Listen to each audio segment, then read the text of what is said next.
Hi everyone, Mark and Code here for a brand new episode of our special edition, Lore of the Universal Century.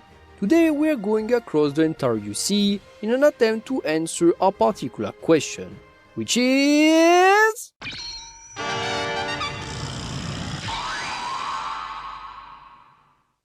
Yep, in this video we are going to cover 5 GMs, not just obscure and goofy, but weird to the point of being so esoteric that you will never see them in animated works ever, or even in GBO2.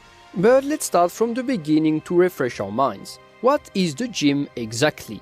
Codenamed RGM-79, the GM, standing for Gundam Mass Production or General Model, was a mass production general-purpose mobile suit deployed by the Earth Federation forces during the later stages of the One-Year War as its first mainstay mobile suit. The first official large-scale production model the Federation could finally deploy to start its counteroffensive against Zeon, the GM was the direct result of months of polishing, heavy development and refinements at the Luna 2 and Jaburo facilities, combining pre-existing plan for a general-purpose cheap workhorse machine with innovations brought by the prestigious V project and its star suits of the RX-77 and RX-78 line, the gun cannon and the Gundam. Indeed, while the GM was the direct finalized version of the prototype GM, and according to some sources a low-grade early push simplification of what would later become the GM Kai, it had also been partially developed following data drawn from the few gun cannons and 5 Gundams that had been completed in Jaburo instead of Site 7, the ones that would later be known as the G04, G05, Mudrock, G07 and Mysterious G08. Through this filiation, the GM adopted a certain number of high-tech features for such a cheap design, branding it as a very advanced mass production model compared to Zeon's Zaku 2.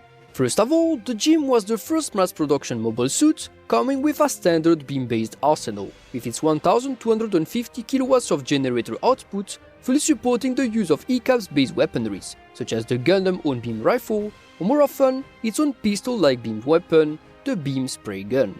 Codenamed BOA BRM-79C1, the beam spray gun was a cheaper and more compact version of the Gundam beam rifle, reducing its output to 1.4 megawatts and some of its range to compact the beam into a more accurate blast, making it an excellent close-range beam weapon for GM pilots to rely on. Aside from this pistol, the GM could also rely on a plethora of different physical weapon alternatives, such as Yashima Heavy Industries machine guns, its own 90mm machine gun from the Holyfield factories, a hyper bazooka, and even super napalm attachments, much like the original Gundam. For close-range combat, the GM also introduced a back-mounted connected beam saber to duel enemies, much like the Gundam did, with the GM being also fully capable of mounting 2 beam sabers in total, although this feature was reserved for commander units. As a self-defense tool, the GM introduced the same model of shield that the Gundam did, with its Luna titanium layer providing excellent protection against enemy heat or physical attacks. Ice on the cake, the GM also retained the 60mm Vulcans the RX-78 line pioneered, giving it decent self-defense abilities against smaller targets or combat vehicles. From the gun cannon, the GM instead reused its signature television head-mounted cameras, providing it with main sensors outshining enemy Zakus, while cheaper than the dual eye tabs the Gundam line introduced, a perfect mix of cost-cutting and decent performance for GM pilots to rely on. Now, despite being such a successful and impressive mass production unit, the GM was far from being a perfect machine, far from that. Indeed, the GM was technically not a proper mass production version of the Gundam, as its name would otherwise suggest, shedding a lot of the Gundam's most complex features due to the sheer cost and complexity, the GM losing the Gundam dual-eye cameras, excellent for close-range dueling, its atmospheric re-entry abilities, the core block system in its entirety, and even worse, replacing the full Luna titanium armoring for more generic titanium armor, cheaper of course, but also tremendously less durable. As a result, the GM ended up as a way less survivable and technically impressive version of its predecessors of the RX-78 line, a reliable workhorse to outfit most Federation pilots in preparation for Operation Chainbell on Star One, but not one capable of winning the war on its own.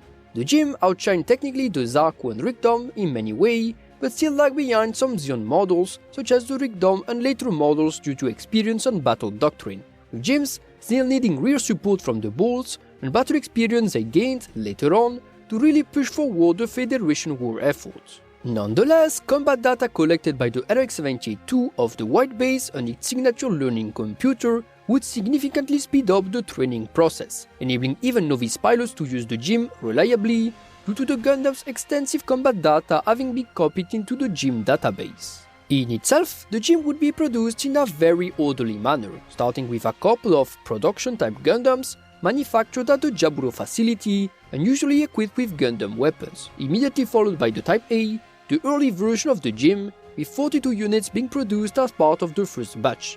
The Type A would immediately spawn its own dedicated variants such as the Commander units with added beam sabers or different armor, or the infamous GM Light Armor, GM Cannon, or GM Sniper Custom.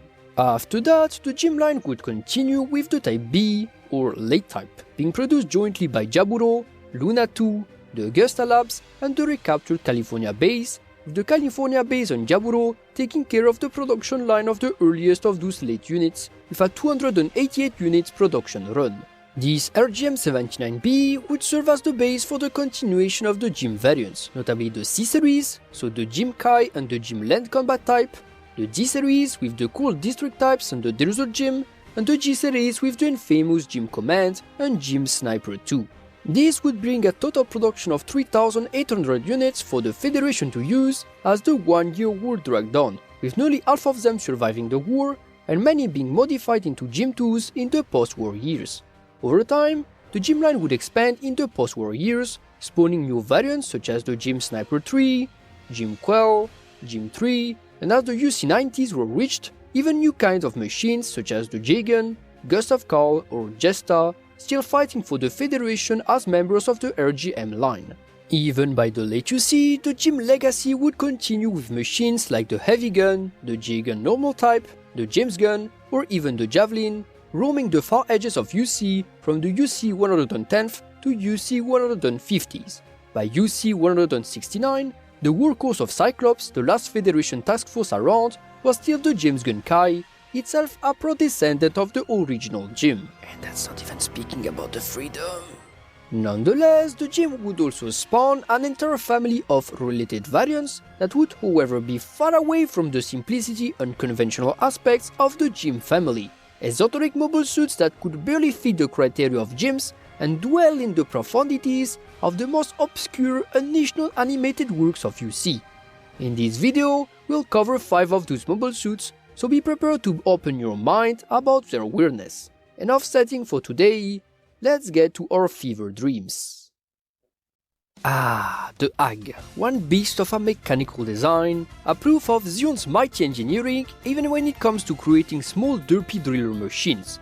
After all, there is somewhere in our world something called the Holy AG Medallion of a value of exactly way too many carats, approximately worth $10,000. And yeah, that's a custom commission to a jeweler. In any case, for those who don't know, the AG was a one-year war Zion ground machine part of the well-named AG project, aiming to produce a team of specialized mobile suits to assault Jaburo, with the AG being specially designed to serve as the vanguard driller that would attack the bedrock to carve tunnels for its causing suits to use to break through the Federation base. Now, of course, you're probably asking yourself what the hell am I talking about the AG for?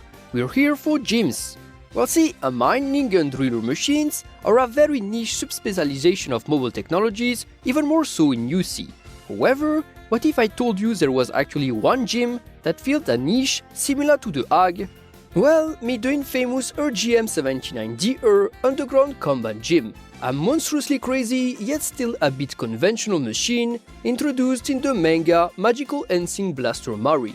Now, for those not familiar with Blaster Mari, it is a parodic manga set during the one-year war era, with the protagonist, Mari, being blessed by dust scattered by a red comet, and thus gaining the ability to transform into an older magical girl, ace pilot, shark clone, powers she used to deploy with her own custom Zakuwan and tear a new hole in the Federation forces. As a result, the manga is a light, parodic, funny, silly adventure that is of course alternate UC, but that I like to think as an in-universe propaganda book aimed at Zion children. But let's look at our poor underground GM. As you can see, the Underground Combat Gym is a modified version of the infamous Gym Command, whose primary modifications involve its arms, with the Underground Gym introducing a pair of iron nail-like hands instead of regular manipulators finished by mining drills. To top that, the Underground Gym also introduced a third drill fixed over its gym head as a sort of conical party hat. Thanks to these drills, the Underground Combat Gym gains the ability to drill tunnels, burrow itself in the ground, but also attack space colony walls, which is actually how it is used in the story. Of course, we have no idea if the Underground Gym has actual hands under the drills, or if they are fused with the arms, in which case the Underground Gym has terrible versatility, even less than amphibious models with iron nails or vice claws. Last gimmick, this cursed Gym Command also introduces a large frontal flashlight, not that dissimilar from traditional mining helmets. Now, of course, the Underground Gym is far from being a serious design. The author himself acknowledged he used it because he liked the Gym Command and wondered how popular that gym was. He also did sketches of a rabbit-eared Patlabor clone Gym Command, a Force Reconnaissance Gym, and even a high IQ long-headed design, so there's that. Now, if you ask me, the Underground Gym is far less crazy than people would think. It could work decently well in mainline UC as a construction machine for Jaburo, something used to drill tunnels deep in underground bases. Still, it just needed to be a regular gym rather than a Gym Command, cause even with a bird gym, that's a waste of a unit. Oh yeah, and off with the party drill hat, it looks terrible! Let's continue our list with another weird gym, but still at this point conservative in design. I don't want to scare all of you already. Let's now present a mobile suit also meant for use in Earth profundities. This time not underground, but deep under the waves of Earth oceans, the amphibious mobile suit known as the Aqua GM. Nope, not that one. See, while the RGA-79 Aqua GM is less than a prominent design, it is neither that obscure nor all that unconventional, even less so by amphibious standards. However, did you know there was actually a different type of aquatic gym, also called Aqua GM, splashing around in the Federation forces, the amphibious mobile suits codenamed GM-79U Aqua GM. An amphibious gym designed outlaw by Katsuhisa Kondo, the Aqua GM is a weird case of name and use overlapping, with design being around since 1989 with Mobile Suit Gundam Lore, which means the GM-79U Aqua GM actually slightly predates the regular Aqua GM Outlaw that appeared with M Mobile Suit variations in 1990. Now, the GM-79U is also the codename used by the Gym Sloop, the predecessor of the Gym Aqua, which means the Kondo Gym Aqua overlap with two different mobile suits, albeit from the same line. To make things worse, the Kondo Gym Aqua, which we'll call the Aqua GM-U, is not even one mobile suit, but actually three different models. A slim one from Mobile Suit Lore, a chunkier one from the gamebook Advanced Operation, and finally, a Gym 3 looking one as well.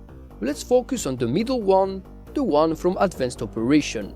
This Aqua GM-U is stated to have been a modified version of the original gym, and is stated to have been the only type of amphibious mobile suit to have been fielded in combat by the Federation from UC-79 to UC-89. Now this is crazily weird, as the Gundiver, Aqua Gundam, Gundam Marine Type, Gym Aqua, Gym Sloop, Marine Isaac, Zaku Mariner, Zaku Diver, and Aqua Balsam all exist, and some of them were already around at the time the Gym Aqua U was introduced. But well, design-wise, the Aqua GM-U seems to be derived more from the gym called District Type than the regular gym, with heavier armoring than the regular Aqua GM, with a bulkier look, despite being lighter than the regular Aqua GM, according to some sources. Those same sources also point out that this Aqua GM-U has slightly lower generator output, but far better raw acceleration underwater, reaching 1.8 Gs against the 1.4 Gs of the regular Aqua GM. In terms of hydrodynamics, the Aqua GM-U instead makes use of multiple hydrojet engines with front and side calf units, shoulder units equipped with passive sonars, and finally a big backpack with small maneuvering fins and powerful rear boosters. Now, when it comes to its weapons, the Aqua GM-U is said to be heavily equipped, although its weapons are not exactly well detailed.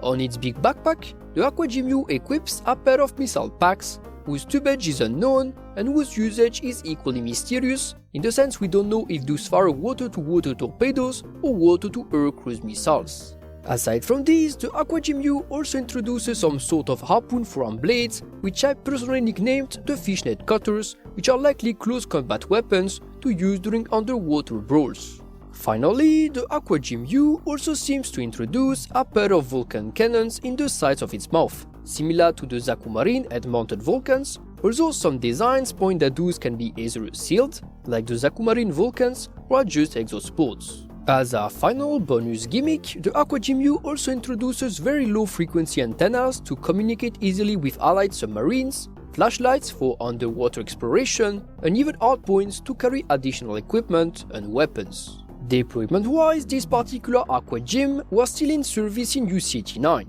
even by the late First Neo-Zeon War, but was apparently painfully outdated and had terrible mobility on land compared to underwater. As a result, it is safe to assume that the Aqua GM-U, alongside its slimmer counterpart from Mobile Suit 4, were actually early production versions of the eventual regular Aqua GM, being already prototyped and deployed around when the GM sloop was still in development, hence the shared codename. Now, we know that some media have explained the difference between the two designs of the regular Aqua GM as differences linked to different production sites producing slight variations. And before you say, oh, but that's a redesign, the GM dominance with the Aqua equipment has elements from both designs. Much like the mass production Bawu is a class rather than a single model, the Aqua GM is very probably an entire line of different aquatic GMs coupled together in the same family. Oh, you don't like the Aqua GM-U? Well, blame the Condoverse. We are now continuing to explore the bottom of the barrel of the GM line by remaining in the amphibious terrain, this time drawing another GM design not from Kondo's madness, but from the similarly obscure work known as Mobile Suit Gundam Trivial Operation, and related to Advanced Operation. Trivial Operation was a serialized side story design work for the 8th Mobile Suit team that spawned between 1999 and 2001 and involved people that had worked on the 8th Mobile Suit team TV series, introducing two different side stories, the second of which we will actively be interested in. Now, for the record, that side story recalls the efforts of a Zeon amphibious team, composed of a Zakumarin type with a special underwater scooter and Gogs, in their efforts to attempt to reclaim the California base from Federation hands, which Zeon captured in the early one-year war, but that the Federation recaptured in December of the later year. Now, Trivial Operation is one of those works I would label as nearly lost media, aka the kind of work that is even difficult to scavenge from Japanese sources and that even the Japanese people have kind of lost track of. Now, Trivial Operation is not complete lost media because of one of the main characters of that specific Zeon amphibious team, Warrant Officer Rachel Ferguson, whose huge voluminous floaters made her a fan favorite among the Japanese audience, thus warranting more designs for her and even garage kits. The Japanese don't know Trivial Operation, but they sure do have a soft spot for Ferguson.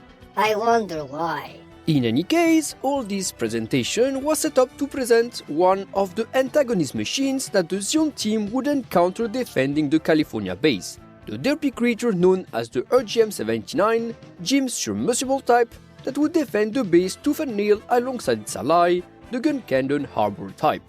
MAHQ calls it the GM Diving Type, but trust me, there is another GM from Kondo called the GM Diver, the GM Daiba, and the one from Trivial Operation is a GM Kaisen Type, so Submersible Type. A coastal defense machine created by the Federation forces by extensively modifying a regular GM at the recaptured California base, the GM Submersible Type was a rushed stopgap machine, but in service so that the Federation could keep patrols on the coast to look for amphibious infiltrations rather than being a proper underwater warfare machine. Indeed, the GM Submersible Type was even worse than the Aqua GM when it came to underwater performance, with the Submersible Type being actually not capable of cruising underwater as it lacked any kind of hydrojet engines, instead being only able to walk on the seafloor or surface using a total of 6 floaters placed on its waist and skirt armor. Yeah, like diver jackets by filling the floaters with oxygen to make the submersible surface. Now, despite that, the GM Submersible was still tailored for underwater use, introducing adjust limb parts for better hydrodynamics, a scuba visor over its television camera, and even waterproofing textile around all its joints to ensure the submersible would not be flooded or suffer any type of water-related damage. Now, while the GM submersible was a bit lackluster, it however introduced quite decent detection capabilities, the suit adding a shoulder-mounted anti-submarine sonar pod to detect incoming jukons or mad anglers. As primary weapons, the GM submersible instead relied on the custom needle gun, which some claims also introduced a secondary sonar, and weirdly enough a regular GM shield. Now you are probably asking yourself, why the hell use a needle gun instead of torpedoes or a sub-rock launcher, especially with how bulky Zeon Seafood is and how ballistics work underwater. However, there have been real-world applications of fast-firing underwater weapons, with Norway's CAV-X bullets being for example tailored to use the principle of supercavitation to provide amphibious units with fast-firing assets. To keep it short, the idea is that the GM submersible needle gun likely also relies on supercavitation. It introduces a cavitator in each bullet, likely with rocket assistance, that will maintain a cavitation bubble, a boiling bubble around each needle, ensuring it travels at high speed underwater instead of slowing down rapidly. Funnily enough, cavitating bubbles are also prone to burst and explode, which might actually be beneficial here, as smaller projectiles could cause equal damage to Zeon enemies as torpedoes, only this time with massively improved accuracy and fire rate. If we trust the real-world CAV-X performance, this means the needle gun would be accurate and effective for a range of up to 200 meters, which is not bad for coastal combat. Ice on the cake, supercavitating projectiles would be way safer to use in shallow coastal waters than torpedoes, in the sense that missed shots might cause less damage to allied infrastructure than what torpedoes would usually cause. Finally, the GM submersible can also likely use that needle gun outside of water as a regular ballistic machine gun, so it's a win-win. To close that, I'm also fairly confident behind the GM submersible being built around supercavitation use, as it actually introduces fairly crude, almost scarecrow forearms and hand manipulators, which could be explained as supercavitating bullets are prone to burst, and damage to the needle gun could cause catastrophic explosions, hence the need to often replace the arms. My only gripe with the submersible is the color scheme, but yeah, orange colors do look greenish due to water's light absorption under 13 meters of depth, which is still in the coastal range of operation of that GM, so I won't complain. At the end of the day, the GM submersible is mostly just a unit to patrol the California-based coastline, and sometimes dips its feet underwater to check if amphibious enemies are not scheming nearby. Let's move to our fourth contender. Enough watery stuff for today. We now rise above sea level for our next contender, this time a GM capable of roaming her skies on its own, and no salvation for your peace, I'm not talking about a GM with a Corvette booster. Time to present our shiniest and most disturbed contender today, an unnamed machine straight from your nightmares. Behold the Copter GM. An aerial mobile suit designed outlaw by Makoto Kobayashi, the Copter GM is a machine that comes straight from his Mobile Suit Gundam Gaiden Legend of G art book, a small recollection of short stories on art styles published in 1990 and mostly set in UC-88 during the First Neo-Zeon War and in some rarer cases the One-Year War, with the Copter GM appearing in one of the former. The Copter GM is essentially the fusion of a GM type, which seems to be either based on the GM Kai or the GM Core District type, with what we will label as the Chopper Pack, a rear backpack made of a real tail unit, which is possibly from the Zeta Plus A1, with supplementary side thrusters, and of course, the Copter GM's most ludicrous features, an oversized helicopter rotor. Thanks to this giant helicopter rotor, which seems to use 4 blades of around 9 meters of length, the Copter GM is able to achieve, well, what helicopters are able to achieve, aka vertical takeoff and landing abilities, but also of course, long-range, sustained flying abilities with stationary flight options. Now this to me is hilarious because copter blades in mobile suits have long been decried by anti-late UC people, with some people shitting on the Zolo line for using copter blades as being unrealistic, then applauding like seals when I showed them the Copter GM. Mind you, the Zolo line used Minovsky physics to establish an anti-gravity bubble with their beam rotors. The rotor isn't actually lifting them like a real copter. The Copter GM, well, those are physical blades, so it actually uses lift physics, but of course it is realistic only when it's early UC. This, my friends, is called double standards. In any case, the Copter GM does have a couple of other differences in its design. First of all, the head includes a couple of modifications with rabbit ear antennas instead of regular GM ones, and a micro-perforated protective visor that can be lowered on the television GM camera. Although we can't say for sure, it is likely that this protective visor is there to either protect the visor from debris, sand and dust that the chopper backpack on its rotor would spread around when the Copter GM downwashes, or to reduce glare effects that sunlight could have by reflecting off the rotor blades, or provide additional protection for the head electronics. The Copter GM also has supplementary surfaces on its arms with similar micro-perforation, so I would likely go in the direction of the third idea. Aside from these, the Copter GM also introduces its signature weapon, a double-barrel gun that seems to mount a machine gun or a physical rifle on the top barrel, alongside a high-explosive grenade launcher on the lower barrel. Regarding the deployment history of that GM, a group of them appeared during an engagement with Neo-Zeon forces at some point in UC-88, with the pair coming to avenge the 26th Division of the Earth Federation forces, which Neo-Zeon had wiped out near the city of Le Mans in France. There, the GMs launched an air assault against the enemy, composed of a Neo-Zeo and its ally, a custom camper with a sort of big gun raised at crotch level, with the Copter GMs bombarding the Neo-Geo with their grenade launchers in an attempt to take the behemoth down. Unfortunately, the Neo-Zeo's thick armor would be enough to shrug off the air barrage, its ally the campers and intercepting the GMs before the Neo-Zeo finished them off with its monstrous firepower. Lore-wise, the Copter GM could kinda make sense as a sort of cheap attempt at making an aerial-capable unit which reused surplus parts from the Zeta Plus series, which were readily available to Karaba and the Federation forces around that time period. Nonetheless, the tail unit of the chopper pack is still different enough from Zeta Pluses to still consider it might not be the same, so even there, the Copter GM is weird. In any case, goodbye Copter GM.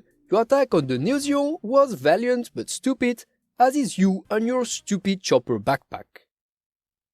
Time to conclude this video with one last esoterically deranged GM, this time a unit that could feel almost normal until the mask falls off. The monster known as the RGM-090, the Neo GM. The Neo GM is a case similar to the GM Submersible but made 1000 times worse, being a design coming from the dramatically obscure Technowar 0090 Gundam Proceed from Model Graphics, which is, if you're wondering, lost media at this point, even for most of the Japanese audience. Gundam Proceed is, well, not like Gundam Trivial Operation, aka lost media that could translate well if it was better known, but its own moldy can of worms, being a vivarium of deranged designs that were collected for an exclusive UC-90 wargame that introduced reader-submitted designs, all handcrafted by readers for this very unique setting.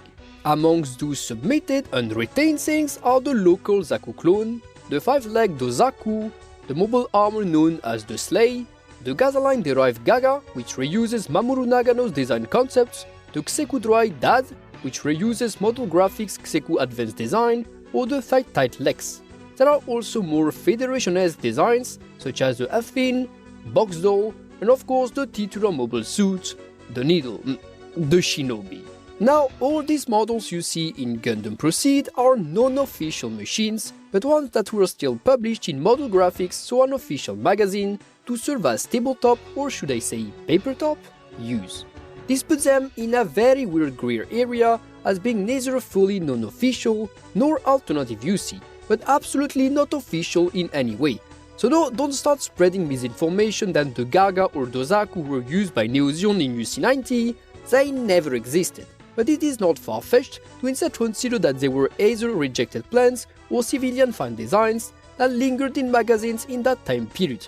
I mean, Double Fake Under the Gundam is set in that same year. We have seen civilians imagine worse things than that.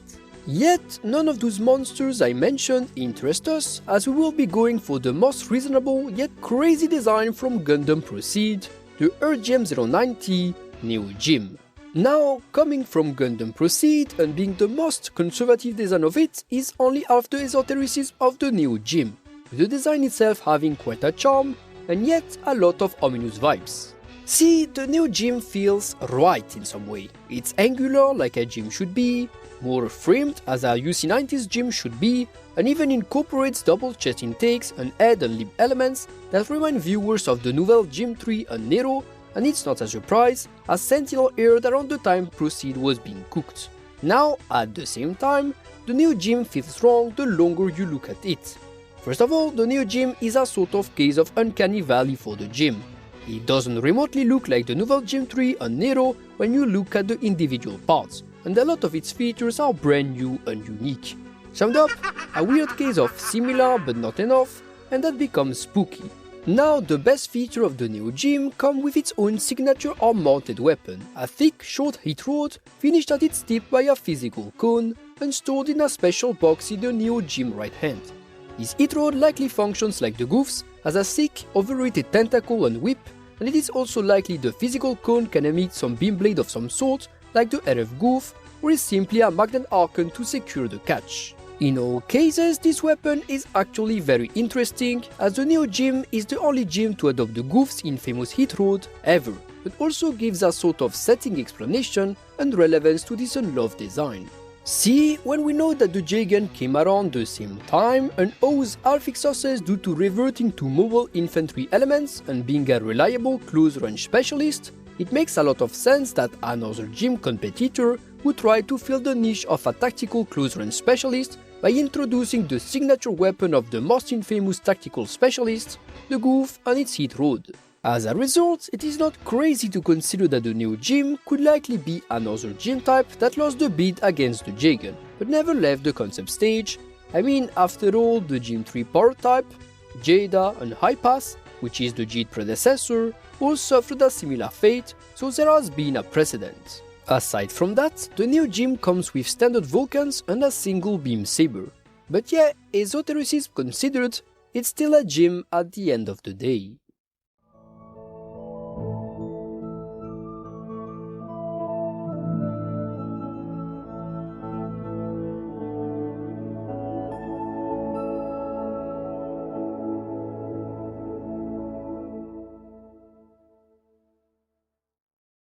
But who will survive?